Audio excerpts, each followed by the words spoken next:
begin with Ms. Stubbs. You have 6 minutes. Thank you, Chair. Is it so? Anything on French? We're not getting any. okay? We'll suspend for a moment. Okay, we are back now. We'll proceed with Ms. Stubbs. Ms. Stubbs, the floor is yours. Thanks, Chair. Thank you, all of the witnesses, for being here today, and thank you in particular to the witnesses who spoke so eloquently and powerfully about the way that TMX and pipelines in general and oil and gas development benefit all of Canada, that this essential infrastructure is crucial to Canada's national interest and also crucial to helping support allies around the world. Thank you for so accurately explaining the ways in which energy development in oil and gas is absolutely critical to human flourishing around the world. And also for outlining the reconciliation opportunities related to this essential infrastructure. Dr. Toom, I might start with you related to the cost overruns, given your focus in your presentation. As you have outlined, of course, the government has overseen just this staggering, ridiculous cost overrun on the expansion, which started with a private sector estimate of about $5.4 billion, and as you explained, has ballooned to $34 billion today. Could you give the committee some insights onto how these cost overruns occurred, how this estimate got so out of whack, and if you have any comments on any of the government's anti-resource development policies that contributed to those cost overruns, which ones they were and how that happened? Great question. I won't be able to provide a precise quantitative answer to that. I think much more investigation is warranted into what the precise factors were behind those cost overruns, and there were many. I think regulatory barriers that have ratcheted up in recent years. And I say this not just because of recent changes in federal policy, but early on in the pipeline's efforts to get off the ground. There were challenges with the British Columbia provincial government, for example, as well as Kinder Morgan was trying to get that project over the line. There were also non-regulatory barriers as well. The simultaneous construction of Site C and Coastal GasLink, for example, does represent some competition for resources and skilled labor, if you will, that can increase costs of all of those projects together. Conditions on the ground also worked out or turned out to differ significantly from those initial estimates. And then on top of all of this, COVID-19 and associated rapid price increases for certain key materials in the construction sector overall were also a factor. So I'd say that a lot of unfortunate challenges did face the project, but regulatory delays, certainly a big one. You know, these kind of very large projects do incur considerable costs prior to any construction activity at all.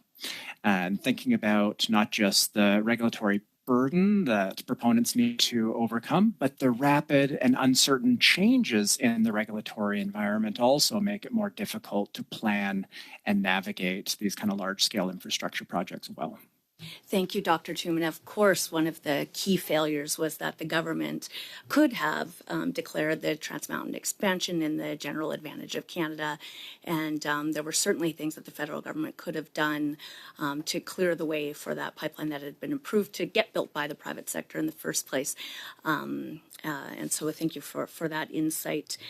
And your comments on the issue. I note also you made the comment about adequate pipeline capacity. I'd ask you if you think Canada actually has enough right now. Of course, we common sense conservatives are very pro-pipeline on this side, and I think it is, well, we know the fact that there actually isn't sufficient pipeline capacity right now to continue to be able to expand production and exports. But if you could expand a bit more on this issue around tolls, you of course, they're expected to be charged for cost recouping.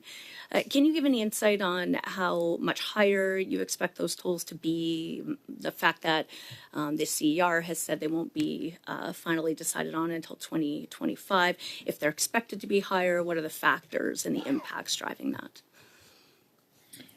So that's a complicated question. I won't speculate around where the final tolls will end up. Right now the interim tolls at about $11 per barrel for the full shipment from Alberta to the coast is roughly double what the initial estimates were. A portion of that is tied to the construction cost increases. So for certain components of the project, there is scope to pass through construction cost increases to producers in the form of these higher tolls. But what the CER is going to look at is, to dramatically oversimplify it, what do the tolls need to be to ensure the viability of the pipeline itself? That's typically how we approach these kind of regulated assets. Do you have any comment on implications for, if you would expand on your further comments about implications for taxpayers, either out of pocket or in tax revenues? Sure. So the debt that was used to finance the construction does represent a risk to taxpayers in the form of future revenues of the pipeline not being enough to cover the interest and repayment obligations of that debt. I do tend to be fairly optimistic for the oil and gas sector in Canada overall and anticipate that this is a project that will be used for several decades to come. And if the pipeline is used, then it will generate sufficient revenue to cover these debt costs, both interest and future repayment. So if we use the pipeline, then taxpayers will not directly be on the hook for these increased costs. That really is shifted in large part to producers in the form of higher tolls. Thank you. We'll now go to our next round of questioning. We'll begin with Mr. Falk. You have 5 minutes. Good. Thank you, Mr. Chair. And I want to thank all the witnesses for coming here this morning. And before I ask the witnesses any question, I just want to make sure that the record records what Mr. Simard and the Block's position is on clean tech. And that's the only way clean tech energy is affordable is if fossil fuel energy becomes unaffordable through a carbon tax. So let's have a carbon tax election and decide that right now. Right. Right on. So, but anyway, so thank you for stating your position. I would like to start with Mr. Tomby. Mr. Tomby, thank you for your comments. You talked about tolls. Could you tell the committee what tolls were prior to 2019 on the TMX? Off the top of my head, no, but I want to say on the order of $3 to $4 per barrel, plus or minus $1 here or there. Warren, you said currently they're at 11? Yeah, for the incremental interim tolls. So those are the final tolls that will be determined later by the CER. Okay. But yeah, and I know 11, and that's roughly. They've indicated in 2025 they're going to make their decision on what that final toll will be.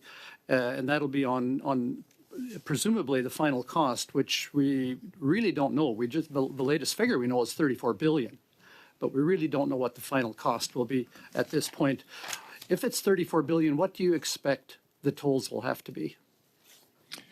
So that's not an answer that I would like to speculate about. I suspect, though, that the interim tolls are informative about what the final tolls may end up being. Okay, so thank you. Something of that order. You'd also talked about the significant cost overruns from in the last 5 years on that project. How do we determine what those costs are? The overruns. Well, that's something where I would hope that future investigations will be able to shed a lot more detailed light on. For example, the Auditor General potentially taking a look at. So you think the Auditor General would be a good place to start with doing an investigation as to cost overruns? I would value such a report, speaking personally, yes. Okay, thank you. Mr. Mason, I would like to shift a few questions over to you. Thank you also for your comments. You said your group would be prepared to buy the project at commercial value. What is commercial value? Well, that's a very good question, Mr. Falk. It will get down to what ultimately the tolls settle out at that will then drive the determination of what the commercial value is. But I just wanted to stress in my comments, this is not about looking at the government as a giveaway to the Canadian or to the Indigenous Canadians. I understand that. I just wondered if you already had earmarked, because you said everything was in place, your financing's in place. So to what level are you expecting to finance this project? Well, we are expecting to finance to 100% purchase on ultimately what the tolls settle out at that will then drive what the commercial value is. So you're looking at the commercial value not on a construction cost basis, but on a valuation approach. Well, that's really what drives it. And, there were some acts of God that contributed to the cost overrun, Sure. like fires and floods and COVID. Okay, Not- but I not want to to back mention- up. Sorry. I understand that, Mr. Mason, but I want to back up to a comment you made. You said you were in discussions with Mr. Morneau to purchase the pipeline, 51%. 51%, and you were obviously happy with the $4.5 billion price tag at that time and with the $5 billion projected cost to build the expansion. At the time we tabled the offer to purchase, the estimate on the CapEx at that point was 12.6 billion. Yeah, it had grown by about $2 billion. Well, it went from 5 to 7 and then jumped to 12.6 and then jumped to 21.4. So have you been following the construction costs? Like you did talk a little, I cut you off and I apologize for that. You were talking a little bit about some of the cost overruns. But the acts of God that the project experienced don't account for nearly all of the cost overruns. We know that some of the contractors were replaced midstream. There would have been some severance packages paid out and single source contracting to some preferable contractors. Can you talk about that a little bit? Well, we weren't at that level, but certainly what caused a significant portion of the cost overrun is the permits getting pulled at least 3 times because they were challenged in courts by the constitutional duty to consult that it wasn't thorough enough. So who pulled the permits? The regulator pulled the permits by court order until they were satisfied that the constitutional duty to consult with the landowners, being the Indigenous peoples, met its full obligation. That pipe was sitting on the ground for many, many years while the permits were in a holding pattern. Yeah. And it looks like we're getting the red flag here. Oh, man, I wasn't nearly done. Well, you'll we get can another meet after. round to ask more questions. Thank you, Mr. Falk. We'll now go to Mr. Patzer for 5 minutes. Thank you very much. Mr. Mason, just had a couple quick questions for you first. We heard earlier today that we're looking at about $11 per barrel on the toll rate right now. So just wondering, what would the commercial value of the pipeline be, do you think, at $11 a barrel on that toll? What would that commercial value be? Well, that's a really good question, and I should have my finance guys with me. I'm not here to pick what the number of commercial value is today. It really has to get down to what ultimately the CER decides is what the shippers have to bear in terms of that cost overruns. I think a big chunk of that cost overruns, as I started to mention before I got pulled, was the delays on the permits. And I mean, that pipe sat on the ground for 5+ years. And the standby cost contributed significantly beyond the acts of God and when places like Jasper burn, the taxpayer steps up and helps to rebuild. There is a basis that some of that cost overrun, when it attributes to floods, fires, and COVID, shouldn't necessarily be all bore by the shippers. The regulator, there's a capped and uncapped portion of the existing contracts. There needs to be a regulator opinion on how much falls into each category. In terms of the original tolls, it was brought up at $3 for line 1. I mean, that line was built over 70 years ago. That capital has been fully depreciated. And the key piece to that was really driven by the operating cost, not a return on capital that's been fully depreciated. But I would like to add one more comment. As we got into the finance readiness, and we had the banks, and we had a series of bonds planned. I was in and out of New York 3 or 4 times talking to bond desks. We had the bonds priced as support by the National Bank of Canada. And what got to that point of what was left, for what does it mean for you as an Indigenous owner? It amounted to about $430 million a year available free cash flow for distribution. I was sitting with the chief of, very close to Shannon's writing, the Kamloops, and explaining what it would mean for the Kamloops Nation to own it. And I was going through the math in this Indigenous Sovereign Wealth Fund, and she said, Steve, I just got to stop you because I want to ask you a question. Do you have any idea what My Nation earns from annual revenues for the surface lease on the existing pipeline? And I said, Chief, I don't have an idea. And she says, well, I'll tell you, $1,200 a year is what that nation was earning for surface lease rentals when there's hundreds of millions, billions of dollars of oil going through that pipeline every year. So this is key to the piece. I'm sorry to segue away from your question. I don't have the answer on what those tolls will be. The regulator will decide on what the percentage of that 35 billion will be factored into the tolls. Okay, thank you. If you could just really quickly then, do you know the number, or have you looked at what the number would be for those rates to get a $34 billion valuation? Do you have that number or no? I have a view on that number, but it's not something I would like to share in public. Okay, I will say that the shippers have other alternatives to having to pay that, and that's continue to put it in by rail. Right. Okay. Thank you. And one of the strongest negotiators in the industry has been charged with negotiation. That might be a guy called Murray Edwards. So it'll be an interesting negotiation. Okay. Thank you very much, Mr. Dedamasi. I'm just wondering, given that we've heard about what the value for what this means to the economy for the pipeline, but also just given what the benefits of the oil and gas industry writ large mean to our economy. Do you think that Canada could and should be building more pipelines yet to expand what we have? I think Canada should take a strategic approach to building more and greater infrastructure projects related to energy and resource and across our natural resources base. Largely for a couple of reasons. It's been mentioned earlier, our reputation out there is a place that cannot do things and won't do things, and capital goes elsewhere. Secondarily, I believe doing so would foster a national sense of pride in the development of our overall resources, which I feel is lacking now. In my ideal world, the kid in Ontario would take as much pride in the Alberta oil sector as the Alberta kid does, and vice versa, right? The Alberta kid knows about Ontario mining and agriculture and forestry. I think we should develop a national sense of pride in these things. Thank you. We'll now go to Mr. Drean for 5 minutes. Well, thank you very much, Mr. Chair, and thanks to all of the witnesses.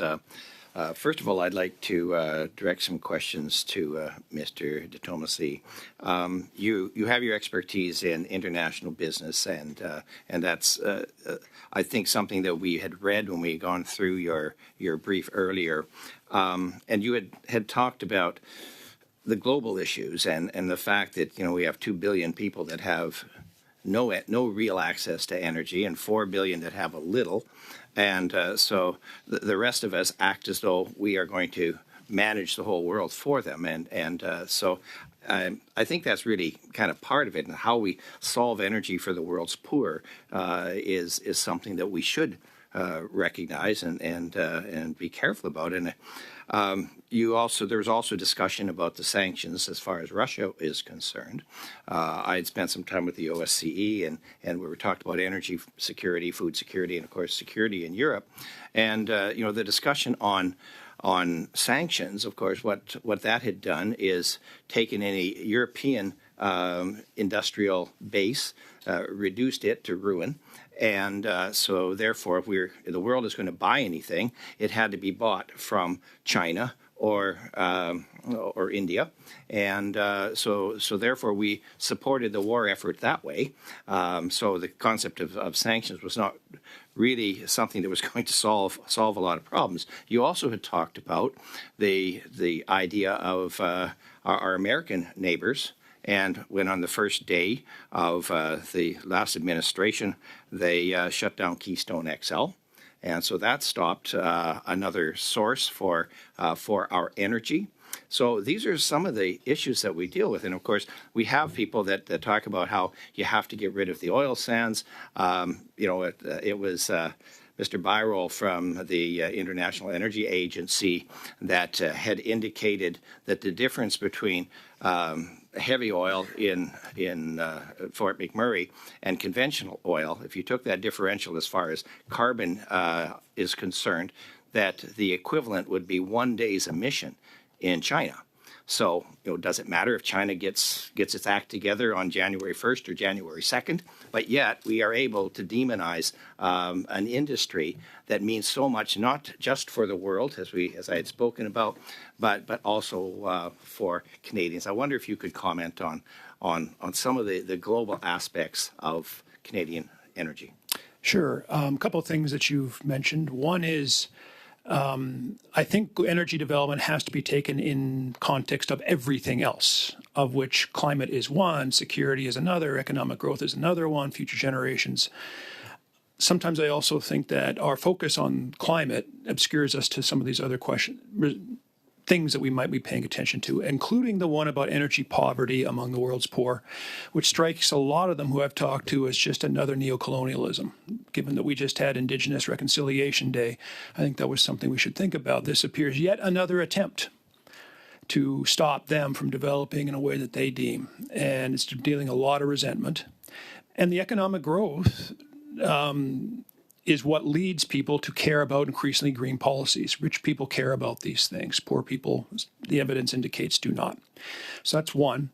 And there's many ways that we should be thinking about this globally. I mentioned the Americans, who are unpredictable at best, but we also used to have a very independent capacity in international affairs. That Canada was called a middle power. We won a Nobel Peace Prize for introducing the concept of peacekeeping.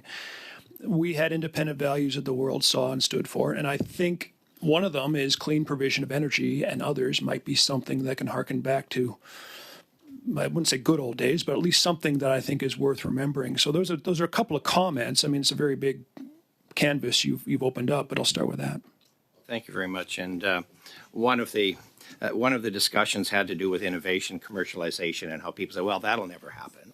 But I do want to just mention it because it's in my hometown of Innisfail, where there's a company called Deep Sky Labs that has just opened up its operation, to take about $100 million over the next 10 years.